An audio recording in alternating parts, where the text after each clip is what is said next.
तरुण चुग ने कहा है कि पाकिस्तान के साथ एनसी और कांग्रेस का इत्तेहाद है और जो बेनकाब हो गया। चुग ने कहा कि पाकिस्तान ही एनसी कांग्रेस को इंतखाबी एजेंडा दे रहा है।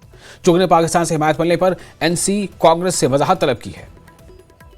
पाकिस्तान के रक्षा मंत्री खफास आसिफ द्वारा दिया गया बयान स्पष्ट करता है कि राहुल गांधी एवं फारूक अब्दुल्ला पाकिस्तान की भाषा बोल रहे हैं, पाकिस्तान के इशारों पर चल रहे हैं। पाकिस्तान के रक्षा मंत्री द्वारा ये स्पष्ट करना, कांग्रेस व नेशनल कॉन्फ्रेंस हम सभी एक पेज पर हैं, इससे स्पष्ट होता है कि अलगाववाद की भाषा, देश को तोड़ने की भाषा, आतंकवादियों को जेल से छोड़ने की बात, शंकराचार्य पर्वत व हरि पर्वत के नाम बदलने की बात, एससी, ओबीसी और एसटीओ का आरक्षण बदलने के जो आदेश हैं,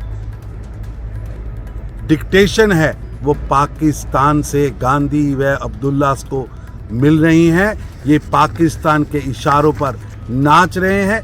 पाकिस्तान धारा 370 व 35 से वापस लेने के एजेंडे को राहुल गांधी व फारूक अब्दुल्ला जम्मू कश्मीर में आगे बढ़ा रहे हैं।